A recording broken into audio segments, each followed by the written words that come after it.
Welcome back to Bay Sunday. It was a story that rocked the East Bay. Bad cops, drugs, reality TV shows, and soccer moms. Sounds like a made-for-TV movie, but those are the players in a true story that accidentally fell into the lap of our next guest. A lifestyles writer for Diablo magazine, Peter Crooks, went out to do a story and found himself right in the middle of all the drama. It's all profiled in his book, The Setup, a true story of dirty cops, soccer moms, and reality TV. Let's welcome Peter Crooks. How are you? Good. Nice to see you. Thanks for having me. What a delicious story this is. Yeah, who knew?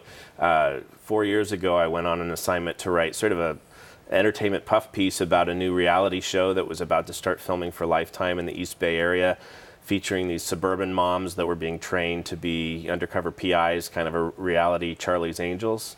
And I went on a 10-hour ride-along around the Napa Valley, watching them on a surveillance case, asking them questions.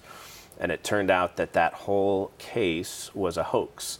They had staged their boss, Chris Butler, a former Antioch police officer turned private investigator, really enjoyed setting up the media. I was not the first journalist who was set up. I was about the 10th. So he wanted pub, basically. He wanted publicity. He wanted you to just have your jaw drop and say, oh my God, you're setting these guys up, let's go. Yeah, Butler wanted to be sort of Magnum PI for the reality show age. And he hoaxed the Today Show.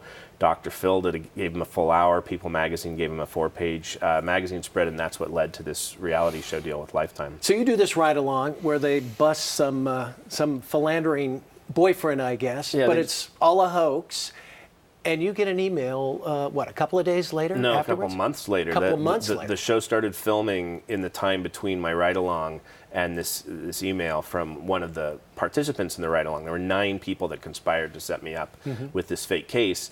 And this email came into Diablo magazine in January of 2011 saying that that whole ride-along was a hoax, that it was planned out, and that we were following actors, basically. And there was the idea that let's just kill the story right there. If they're lying to Diablo magazine, who they don't really deserve the attention. And I was like, no way. These people are about to be on a national reality show, and we all wonder how real those reality shows are. And I had no idea how crazy the story was going to get from there. So you start to do your own detective work through social media on Facebook to find out the players that had duped you. Right. And you start to scratch your head, and then you get another email from this same person, right? Yeah, I kept in touch with this informant who was just very aggressively dumping me all this information, and I was wondering, why is this person so eager to let me know that I had been lied to, especially because they participated in the lie.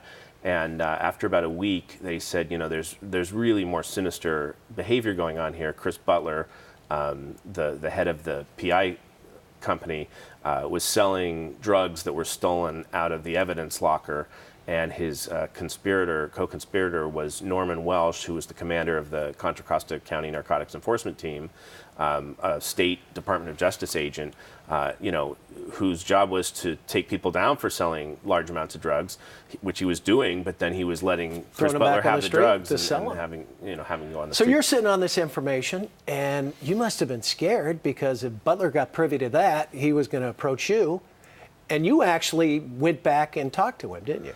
Yeah, I went back while they were filming this reality show and sat there and took notes. And at that point, Butler knew that I knew I had been set up in this fake case. Right.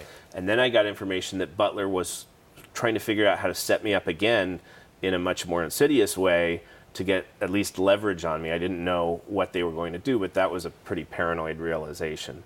And I knew that Butler was being investigated by the Department of Justice for drug dealing, because I was the one that went to law enforcement and said, look, this needs to be checked out. But at that point, he didn't know that, He didn't know. I knew that. He was a felon. Well, let's roll the cards over. He's eventually busted. So is Welch. 3 or 4 other police officers as well? Yeah, 5 law enforcement officers from the Bay Area were sentenced in federal court at the end of all this. And ultimately, all he wanted to do was get publicity. He ended up on Diablo magazine for all the wrong reasons, right? He was on the cover of the April 2011 issue, and I did a follow-up story on Welsh later that year, telling his story about his excuses, which were pretty feeble for why he was selling drugs. And there's a screenplay in the offing, so he may be able to watch his own movie in prison in Colorado. Wouldn't that be a surreal twist, right? By the way, you got a book signing. Tell us about that tonight. I will be at the Stevens Creek Boulevard Barnes & Noble from 1 to 4 this afternoon, and talking to people about the book and signing books. It's great. It's great. Thank you so much for coming in. Thank you for having me. We appreciate it. For more information about The Setup, log on to crooksmedia.com, crooksmedia.com. Back with more Bay Sunday and a familiar face right after the break. Stay there.